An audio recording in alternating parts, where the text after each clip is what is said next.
Welcome to the Explainer. Today we're going to tackle a massive headache in the DevOps world. Just wasted storage. We'll walk through this really powerful Linux tool called the Virtual Data Optimizer, or VDO, that can seriously shrink the footprint of your VMs, your containers, and your backups. So let's kick things off with a problem I bet you've run into. You've got, say, a dozen virtual machines, maybe a bunch of backups, and so much of the data inside them is identical, right? The same operating system files, the same libraries, and all that repetition is just chewing through your expensive disk space. And this slide? Well, it just lays it out perfectly. Without any kind of optimization, 10 identical virtual machines take up 10 times the space. No big surprise there. But with VDO doing its thing in the background, you can store all that common data just once, bringing the storage cost for all 10 of those VMs down to pretty much the cost of a single one. So, how do we actually pull off this storage magic?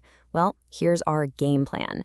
We're going to start with what VDO actually is, then we'll walk through getting it set up, see it in action, and then wrap up with some really crucial best practices to make sure you get the most out of it. Okay, let's dive in.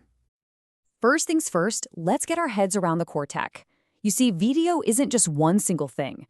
It's actually a combination of 3 really clever techniques, all working together under the hood to just squeeze every last drop of efficiency out of your storage. The first, and maybe the most important technique, is what we call block-level deduplication. VDO basically sits there and watches every single little 4K block of data that's being written to the disk. If it sees a block that is absolutely identical to one it's already saved, it just doesn't write the new one. Instead, it makes a tiny little internal pointer back to the original copy, saving you 100% of that space. Okay, so next, for every unique block that it actually does decide to store, VDO then hits it with LZ4 compression. Now, this is a super fast and really efficient algorithm that shrinks the data even more before it ever touches the physical disk. So you get this powerful second layer of space savings right on top of the deduplication. And finally, the third piece of the puzzle is thin provisioning. This is what lets you tell your applications, hey, here's a massive 300 gigabyte volume for you to use, even if it's only backed by, say, a tiny 10 gig physical disk. You can think of it like a line of credit. You got access to the full amount, but you only pay for what you actually use. Physical space only gets eaten up as you write new data. So, what are the perfect places to use this? Well, it all boils down to repetitive data. VDO is an absolute rockstar for repositories full of VM or container images that all share those common base layers. And it's a total lifesaver for backup servers that are storing multiple full backups of the same systems over and over again. All right, that's enough theory. Let's get our hands dirty and actually see how to set this thing up, step by step.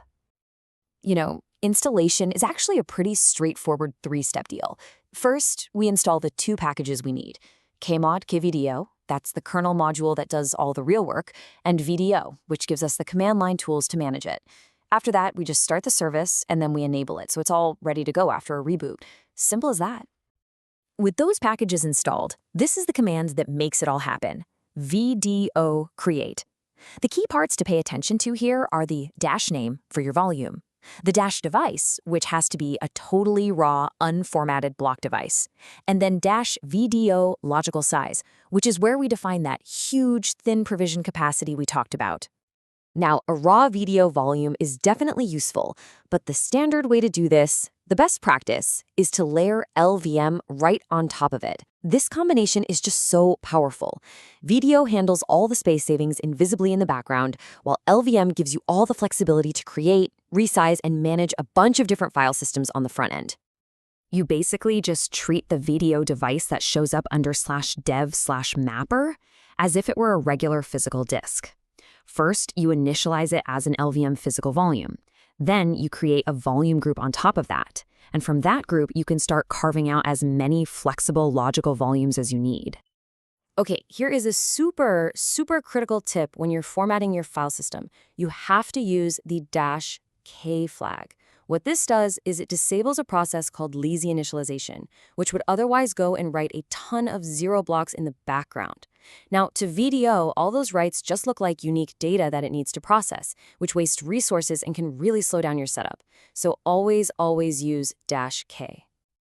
And here's the second crucial tip. Whenever you mount the file system, always include the discard option. This enables something called the trim command.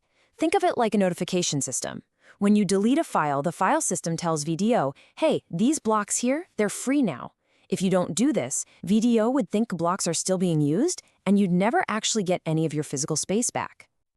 Okay, so we've done all the setup, we've followed the best practices, now it's the moment of truth. Let's run a little test and see what the payoff really is. Our test is pretty simple, but it's really effective.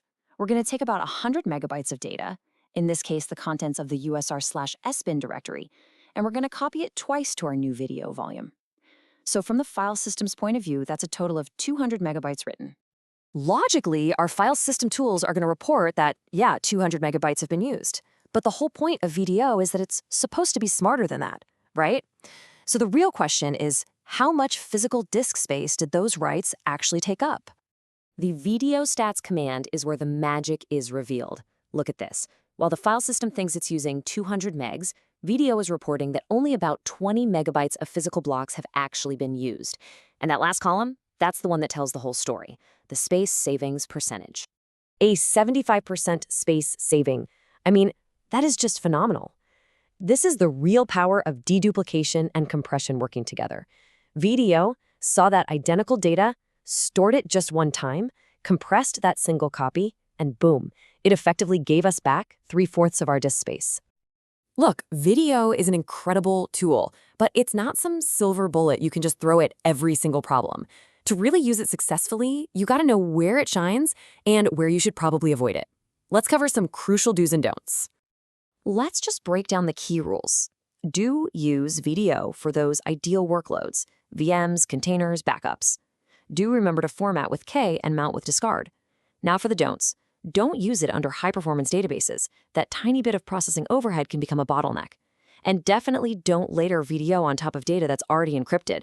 The encryption process basically randomizes the data, which means VDO will never find any duplicate blocks to optimize. It just won't work. And here it is, the entire process in 5 key steps. This is a great little reference for when you go to try this yourself. Install, create, layer LVM, make sure you format and mount correctly, and then sit back and monitor your savings. It's a really straightforward workflow that can deliver just incredible results. So we've covered the what, the how, and the why of VDO, and we've seen it deliver some pretty amazing results.